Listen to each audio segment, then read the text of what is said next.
ஒரு நிமிஷம் யோசிச்சு பாருங்க. ஒரு நாள் உங்களோட டே ரொம்ப நல்லா போகும், மனசு சந்தோஷமா இருக்கும். திடீர்னு உங்க மேனேஜர் வந்து காரணமே இல்லாம கத்துறாரு. அவ்வளவுதான் போச்சு. அன்னைக்கு ஃபுல்லா மூட் அவுட்டு தான். அப்புறம் நீங்க ரொம்ப கஷ்டப்பட்டு இன்ஸ்டாகிராம்ல ஒரு சக்சஸ் ஸ்டோரி போட்டிருப்பீங்க. எவ்வளோ லைக்ஸ் வந்துச்சுன்னு பார்த்தா ஒன்று கூட வந்திருக்காது. அப்போ உங்க நம்பிக்கை அப்படியே டவுன் ஆயிடும். சாயந்தரம் ஆனா மாமியார் வேற ஃபோன் போட்டு குழந்தைங்களை வளர்க்கறது பத்தி பாடம் எடுப்பாங்க. அப்போ அவ்வளோதான், அன்னைக்கு ஈவினிங்கே சந்தோஷம் மொத்தமா காலி. இந்த வீடியோல எப்படி மற்றவங்க பேச்ச மனசுல போட்டுக்காம இருக்கிறது, எப்படி அவங்க என்ன வேணா சொல்லிட்டு போகட்டும்னு விட்டுட்டு நம்ம வேலையை பார்க்கறது, அப்புறம் எப்படி நிம்மதியா சந்தோஷமா இருக்கிறதுன்னு பார்க்க போறோம். வீடியோவோட கடைசி வரைக்கும் பாருங்க. உங்களுக்காக ஒரு லிஸ்ட் வச்சிருக்கேன். அதை யூஸ் பண்ணி நீங்களும் இன்னைக்கே இந்த டெக்னிக்கை ட்ரை பண்ணி பார்க்கலாம். ரெடியா மக்களே? வாங்க வீடியோக்குள்ள போலாம். இப்படி மற்றவங்க நம்ம வாழ்க்கையில எவ்வளவு தூரம் இன்ஃப்ளூயன்ஸ் பண்றாங்கன்னு யோசிச்சு பார்த்தீங்களா? எவ்வளவுதான் ஹார்ட் ஒர்க் பண்ணி குதிச்சு குதிச்சு வேலை செஞ்சாலும் எல்லாரையும் சாட்டிஸ்ஃபை பண்ண முடியுமா? முடியாதுங்க. யாராவது ஒருத்தர் டிசப்பாயிண்ட் ஆகத்தான் செய்வாங்க. ஏன்னா மற்றவங்க எப்படி ரியாக்ட் பண்ணுவாங்கன்னு நம்ம கண்ட்ரோல் பண்ண முடியாது. ஆனா இதுக்கு ஒரு சின்ன வழி இருக்கு. நம்மளோட பார்வையை மாத்தினா போதும். எப்படி தெரியுமா? மற்றவங்க பேச்ச மனசுல போட்டுக்கிறத நிறுத்துங்க. மற்றவங்க நம்ம விருப்பப்படி நடக்கணும்னு எனர்ஜியை வேஸ்ட் பண்ணாதீங்க. அவங்க உண்மையான குணத்தை காட்டட்டும். அடுத்த மூவ் நம்ம கையில தான் இருக்கு. அதனால அவங்க கத்தட்டும், லெக்சர் எடுக்கட்டும், டிசப்பாயிண்ட் ஆகட்டும், விட்டு தள்ளுங்க. லெட் தெம்னு சொல்லுங்க. கண்ட்ரோல் பண்ணணும்னு நினைக்கிறதே ஒரு பயத்துல இருந்து தான் வருது. உதாரணத்துக்கு, நீங்க ஏதாவது ஃபங்க்ஷனுக்கு போறப்போ உங்க பார்ட்னரை நல்லா நடந்துக்கோன்னு சொல்றீங்கன்னா உங்களுக்கு மற்றவங்க என்ன நினைப்பாங்களோன்னு பயம். அதனால மற்றவங்களை கண்ட்ரோல் பண்ணி ஒரு பாதுகாப்பு இருக்கிற மாதிரி ஒரு மாயையே கிரியேட் பண்ண நினைக்கிறோம். ஆனா மற்றவங்க என்ன பண்ணுவாங்கன்னு நம்ம கண்ட்ரோல் பண்ண முடியாதுன்னு புரிஞ்சுக்கிட்டாலே அது நம்மளோட நிம்மதிக்கான திறவுகோலா மாறிடும்னு சொன்னா நம்புவீங்களா? மெல் ராபின்ஸோட லெட் தெம் தியரி ரொம்ப சிம்பிள் ஆனா பவர்ஃபுல். இது லட்சக்கணக்கான மக்கள் அவங்க உறவை சரி பண்ணவும் மன நிம்மதி அடையவும் ஹெல்ப் பண்ணுது. பெஸ்ட் விஷயம் என்னன்னா, இது வெறும் பேச்சு இல்ல, நிஜமாவே யூஸ் பண்ணக்கூடிய ஒரு டெக்னிக். இன்னும் கொஞ்சம் பொறுமையா இருங்க. இந்த ஐடியாவை இன்னைக்கே யூஸ் பண்ண ஒரு ரெடிமேட் லிஸ்ட் கூட இருக்கு. இந்த லெட் தெம் தியரிக்கு தத்துவங்களும் சைக்காலஜி விஷயங்களும் தான் அடிப்படை. அது என்னன்னா, முதல்ல ஸ்டோயிசிசம். மற்றவங்களை கண்ட்ரோல் பண்ண ட்ரை பண்ணாம உங்க எண்ணங்களையும் செயல்களையும் மட்டும் கண்ட்ரோல் பண்ண கத்துக் கொடுக்குது. உங்க கண்ட்ரோல் உங்க கையில மட்டுமே இருக்கணும். அப்புறம் புத்திசம் மற்றும் ரெடிகல் ஆக்செப்டன்ஸ். நடக்கிற விஷயங்களை எதிர்த்தா துக்கம் தான் மிஞ்சும், நடக்கிறத அப்படியே ஏத்துக்கிட்டா நிம்மதி கிடைக்கும்னு சொல்லுது. ரொம்ப சிம்பிளுங்க. அப்புறம் அட்டாச்மெண்ட் தியோரி. டென்ஷனான சூழ்நிலையில கோபப்படாம அமைதியா இருக்க கத்துக் கொடுக்குது. கூலா இருங்க பாஸ். இந்த முத்தான விஷயங்கள் எல்லாம் பல வருஷமா மக்களுக்கு ஹெல்ப் பண்ணிட்டு இருக்கு. இப்போ இது எல்லாத்தையும் ஒன்னா சேர்த்து உங்க லைஃபுக்கு ஏத்த மாதிரி யூஸ் பண்ண ஒரு டெக்னிக் ரெடி பண்ணியாச்சு. மத்தவங்க எப்படி நடந்துகிட்டாலும், என்ன மனநிலையில இருந்தாலும் அதை லைஃப்ல ஒரு பகுதியா ஏத்துக்க கத்துக்கணும். அது உங்களை மாத்தாதுன்னு புரிஞ்சுக்கணும். ஒருத்தர் வெறுப்பா கமெண்ட் போட்டா அது உங்க உருவத்தையோ திறமையையோ குணத்தையோ மாத்திடுமா என்ன? இல்லவே இல்ல. நீங்க எப்படி பதில் சொல்றீங்கன்றதான் முக்கியம். அதான் உங்களை யாருன்னு காட்டும். அதனாலதான் லெட் தெம்னு சொன்னதும் உடனே நான் என்ன பண்ணணும்னு நான் பாத்துக்கிறேன்னு சொல்லணும்னு சொல்றோம். பொதுவா நம்ம மூளையோட ப்ரீஃப்ராண்டல் கார்டெக்ஸ் டெய்லி லைஃபை பிளான் பண்ணவும் வழி நடத்தவும் ஹெல்ப் பண்ணும். ஆனா டென்ஷன் ஆகிட்டா அது வேலை செய்யாது. அப்போ மன அழுத்தம் அதிகமாகி அமிக்டலா வேலை செய்ய ஆரம்பிச்சிடும். அமிக்டலான்னா உங்க காதுகளுக்கு நடுவுல ஒரு சின்ன ஆல்மண்ட் ஷேப்ல இருக்கும். சண்டை போடு, ஓடி போயிடு, இல்லைன்னா அப்படியே கல்லு மாதிரி நில்லுன்னு சொல்றது கேள்விப்பட்டிருக்கீங்களா? அதுதான் அமிக்டலா பண்ற வேலை. உங்கள் ஆபத்துல இருந்து காப்பாற்ற ட்ரை பண்ணும். நிறைய பேர் எப்பவும் மன அழுத்தத்திலேயே வாழ்றாங்க. அதனால யோசிக்காம அவசரமா முடிவு எடுக்கிறாங்க. மன அழுத்தத்தை மாத்தி ப்ரீஃப்ராண்டல் கார்டெக்ஸுக்கு பவர் கொடுத்தாதான் நம்ம வேலையில கவனம் செலுத்த முடியும். அப்போதான் லெட் தெம் தியரி ஒரு ஆறுதலான மந்திரம் மாதிரி வேலை செய்யும். நீங்க பாதுகாப்பா இருக்கீங்கன்னு மூளைக்கு சிக்னல் கொடுக்கும். அடுத்த தடவை ஆபீஸ்ல யாராவது கத்துனா உடனே பாஸ் பண்ணி ஒரு டீப் பிரீத் பண்ணுங்க. அவங்க கத்தட்டும்னு மனசுக்குள்ள சொல்லிக்கோங்க. அப்புறம் எப்படி பதில் சொல்லணும்னு முடிவு பண்ணுங்க. கடைசியா, இந்த சூழ்நிலையை நான் சரியா ஹேண்டில் பண்ணுவேன்னு உங்களுக்கு நீங்களே சொல்லிக்கோங்க.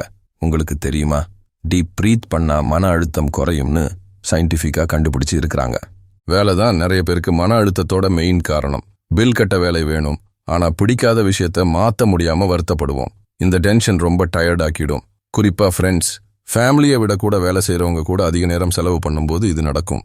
நீங்க இவ்வளோ நல்லா வேலை செஞ்சும் உங்க பாஸ் பதவி உயர்வு கொடுக்காம விட்டா என்ன பண்ணுவீங்க? இல்ல கூட வேலை செய்யறவங்க எப்ப பாரு வெறுப்பேத்துற மாதிரி கமெண்ட்ஸ் பண்ணிட்டே இருந்தா என்ன பண்ணுவீங்க? நீங்க மாட்டிக்கிட்ட மாதிரி ஃபீல் பண்ணலாம். ஆனா நீங்க மாட்டிக்கல. அவங்க உங்க திறமையை கண்டுக்காம போகட்டும், தொல்லை பண்ணட்டும். அவங்க அப்படிதான் இருப்பாங்க. அடுத்து நீங்க என்ன பண்ணணும்னு நீங்களே முடிவு பண்ணுங்க. இன்னைக்கே புது வேலை தேட ஆரம்பிக்கலாம். புது ஸ்கில்ஸ் கத்துக்கோங்க. உங்க கனவு வேலையை கண்டுபிடிங்க. இன்டர்வியூக்கு ரெடி ஆகுங்க. முன்னேறுங்க. உங்களுக்கு பிடிச்ச ஜாப் கிடைக்க மாசக்கணக்கு ஆகலாம். ஆனா அதுக்காக கஷ்டப்பட்டுட்டே இருக்கிறத விட இது எவ்வளவோ பெட்டர். எப்போ பவர் இல்லாம ஃபீல் பண்ணாலும் 5லிருந்து 1 வரைக்கும் கவுண்ட் பண்ணி உங்களுக்கு என்ன பண்ணணும்னு தோணுதோ அதை பண்ணுங்க.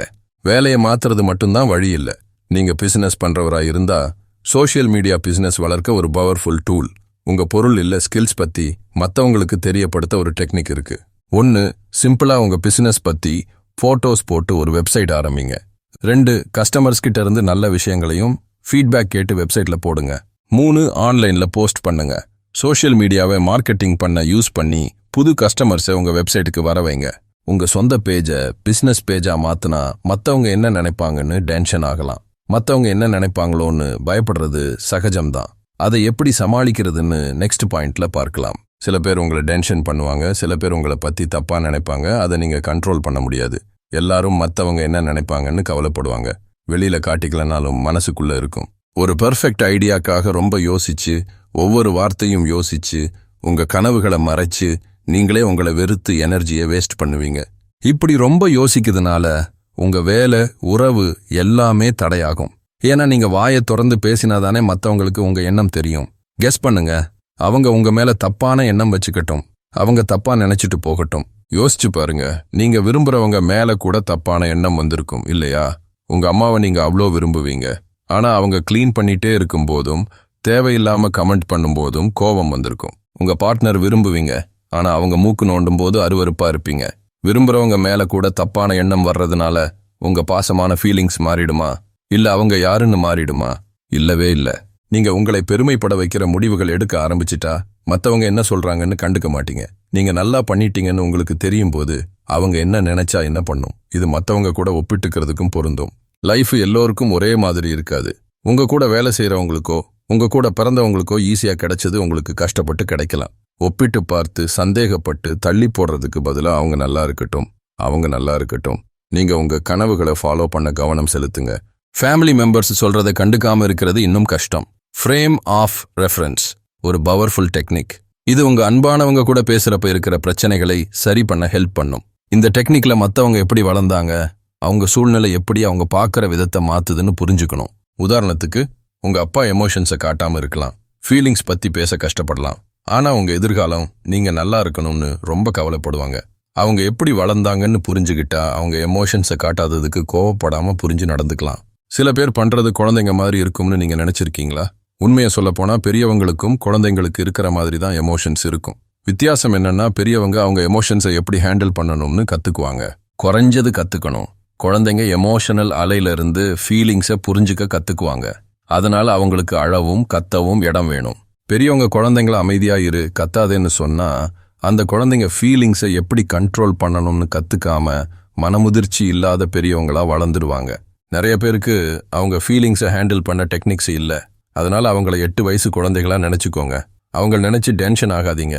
வருஷக்கணக்கா எமோஷன்ஸை கண்ட்ரோல் பண்ணி வெளியே விட முடியாம போனா அது மனச்சோர்வு, உடம்பு வலி, பயம், கெட்ட பழக்கங்கள்ல கொண்டு போய் விடும். சில சமயம் பெரியவங்க பேசாம இருக்கிறது, கதவை சாத்துறது இல்ல கோபப்படுறது பண்ணுவாங்க. ஆனா அதுக்கு நீங்க காரணம் இல்ல. மன முதிர்ச்சி இல்லாதவங்க கிட்ட இருந்து விலகிருங்க. அவங்க ஃபீலிங்ஸை சரி பண்ண ஹெல்ப் பண்றது உங்க வேலை இல்ல. ஆனா நீங்களே மன முதிர்ச்சி இல்லாம இருந்தா என்ன ஆகும்? உங்ககிட்ட அந்த பழக்கம் இருக்குன்னு தெரிஞ்சுக்கிறதுக்கு தைரியம் வேணும். அதுதான் கத்துக்கிறதுல ஃபர்ஸ்ட் ஸ்டெப். உங்க ஃபீலிங்ஸை புரிஞ்சுக்கவும் உங்க கோபத்தை கண்ட்ரோல் பண்ணவும் உங்களுக்கு இடம் வேணும்னு தெரிஞ்சதும் உங்களுக்கும் மற்றவங்களுக்கும் கருணை காட்டலாம். உங்க எமோஷன்ஸ் உங்க மூளையில நடக்கிற கெமிக்கல் ரியாக்ஷன்ஸ். கோபம் வந்த 6 செகண்ட்ஸ்குள்ள ஸ்டார்ட் ஆகும். பொதுவா இந்த எமோஷனல் அலை 90 செகண்ட்ஸ்குள்ள ஏறி இறங்கிடும். இந்த எமோஷனல் அலையில போக கத்துக்கிட்டா நீங்க உங்க எமோஷன்ஸ் சொல்றபடி கேட்க மாட்டீங்க. ஒரு நிமிஷம் யோசிச்சு பாருங்க. ஒரு நாள் உங்களோட டே ரொம்ப நல்லா போகும், மனசு சந்தோஷமா இருக்கும். திடீர்னு உங்க மேனேஜர் வந்து காரணமே இல்லாம கத்துறாரு. அவ்வளவுதான் போச்சு. அன்னைக்கு ஃபுல்லா மூட் அவுட்டு தான். அப்புறம் நீங்க ரொம்ப கஷ்டப்பட்டு இன்ஸ்டாகிராம்ல ஒரு சக்சஸ் ஸ்டோரி போட்டிருப்பீங்க. எவ்வளோ லைக்ஸ் வந்துச்சுன்னு பார்த்தா 1 கூட வந்திருக்காது. அப்போ உங்க நம்பிக்கை அப்படியே டவுன் ஆயிடும். சாயந்தரம் ஆனா மாமியார் வேற ஃபோன் போட்டு குழந்தைங்களை வளர்க்கறது பத்தி பாடம் எடுப்பாங்க. அப்போ அவ்வளோதான், அன்னைக்கு ஈவினிங்கே சந்தோஷம் மொத்தமா காலி. இந்த வீடியோல எப்படி மற்றவங்க பேச்ச மனசுல போட்டுக்காம இருக்கிறது, எப்படி அவங்க என்ன வேணா சொல்லிட்டு போகட்டும்னு விட்டுட்டு நம்ம வேலையை பார்க்கறது, அப்புறம் எப்படி நிம்மதியா சந்தோஷமா இருக்கிறதுன்னு பார்க்க போறோம். வீடியோவோட கடைசி வரைக்கும் பாருங்க. உங்களுக்காக ஒரு லிஸ்ட் வச்சிருக்கேன். அதை யூஸ் பண்ணி நீங்களும் இன்னைக்கே இந்த டெக்னிக்கை ட்ரை பண்ணி பார்க்கலாம். ரெடியா மக்களே? வாங்க வீடியோக்குள்ள போலாம். இப்படி மற்றவங்க நம்ம வாழ்க்கையில எவ்வளவு தூரம் இன்ஃப்ளூயன்ஸ் பண்றாங்கன்னு யோசிச்சு பார்த்தீங்களா? எவ்வளவுதான் ஹார்ட் ஒர்க் பண்ணி குதிச்சு குதிச்சு வேலை செஞ்சாலும் எல்லாரையும் சாட்டிஸ்ஃபை பண்ண முடியுமா? முடியாதுங்க. யாராவது ஒருத்தர் டிசப்பாயிண்ட் ஆகத்தான் செய்வாங்க. ஏன்னா மற்றவங்க எப்படி ரியாக்ட் பண்ணுவாங்கன்னு நம்ம கண்ட்ரோல் பண்ண முடியாது. ஆனா இதுக்கு ஒரு சின்ன வழி இருக்கு. நம்மளோட பார்வையை மாத்தினா போதும். எப்படி தெரியுமா? மற்றவங்க பேச்ச மனசுல போட்டுக்கிறத நிறுத்துங்க. மற்றவங்க நம்ம விருப்பப்படி நடக்கணும்னு எனர்ஜியை வேஸ்ட் பண்ணாதீங்க. அவங்க உண்மையான குணத்தை காட்டட்டும். அடுத்த மூவ் நம்ம கையில தான் இருக்கு. அதனால அவங்க கத்தட்டும், லெக்சர் எடுக்கட்டும், டிசப்பாயிண்ட் ஆகட்டும், விட்டு தள்ளுங்க. லெட் தெம்னு சொல்லுங்க. கண்ட்ரோல் பண்ணணும்னு நினைக்கிறதே ஒரு பயத்துல இருந்து தான் வருது. உதாரணத்துக்கு, நீங்க ஏதாவது ஃபங்க்ஷனுக்கு போறப்போ உங்க பார்ட்னரை நல்லா நடந்துக்கோன்னு சொல்றீங்கன்னா உங்களுக்கு மற்றவங்க என்ன நினைப்பாங்களோன்னு பயம். அதனால மற்றவங்கள கண்ட்ரோல் பண்ணி ஒரு பாதுகாப்பு இருக்கிற மாதிரி ஒரு மாயையே கிரியேட் பண்ண நினைக்கிறோம். ஆனா மற்றவங்க என்ன பண்ணுவாங்கன்னு நம்ம கண்ட்ரோல் பண்ண முடியாதுன்னு புரிஞ்சுக்கிட்டாலே அது நம்மளோட நிம்மதிக்கான திறவுகோலா மாறிடும்னு சொன்னா நம்புவீங்களா? மெல் ராபின்ஸோட லெட் தெம் தியரி ரொம்ப சிம்பிள் ஆனா பவர்ஃபுல். இது லட்சக்கணக்கான மக்கள் அவங்க உறவை சரி பண்ணவும் மன நிம்மதி அடையவும் ஹெல்ப் பண்ணுது. பெஸ்ட் விஷயம் என்னன்னா, இது வெறும் பேச்சு இல்ல, நிஜமாவே யூஸ் பண்ணக்கூடிய ஒரு டெக்னிக். இன்னும் கொஞ்சம் பொறுமையா இருங்க. இந்த ஐடியாவை இன்னைக்கே யூஸ் பண்ண ஒரு ரெடிமேட் லிஸ்ட் கூட இருக்கு. இந்த லெட் தெம் தியரிக்கு தத்துவங்களும் சைக்காலஜி விஷயங்களும் தான் அடிப்படை. அது என்னன்னா, முதல்ல ஸ்டோயிசிசம். மற்றவங்களை கண்ட்ரோல் பண்ண ட்ரை பண்ணாம உங்க எண்ணங்களையும் செயல்களையும் மட்டும் கண்ட்ரோல் பண்ண கத்துக் கொடுக்குது. உங்க கண்ட்ரோல் உங்க கையில மட்டுமே இருக்கணும். அப்புறம் புத்திசம் மற்றும் ரெடிகல் ஆக்செப்டன்ஸ். நடக்கிற விஷயங்களை எதிர்த்தா துக்கம் தான் மிஞ்சும், நடக்கிறத அப்படியே ஏத்துக்கிட்டா நிம்மதி கிடைக்கும்னு சொல்லுது. ரொம்ப சிம்பிளுங்க. அப்புறம் அட்டாச்மெண்ட் தியோரி. டென்ஷனான சூழ்நிலையில கோபப்படாம அமைதியா இருக்க கத்துக் கொடுக்குது. கூலா இருங்க பாஸ். இந்த முத்தான விஷயங்கள் எல்லாம் பல வருஷமா மக்களுக்கு ஹெல்ப் பண்ணிட்டு இருக்கு. இப்போ இது எல்லாத்தையும் ஒன்னா சேர்த்து உங்க லைஃபுக்கு ஏத்த மாதிரி யூஸ் பண்ண ஒரு டெக்னிக் ரெடி பண்ணியாச்சு.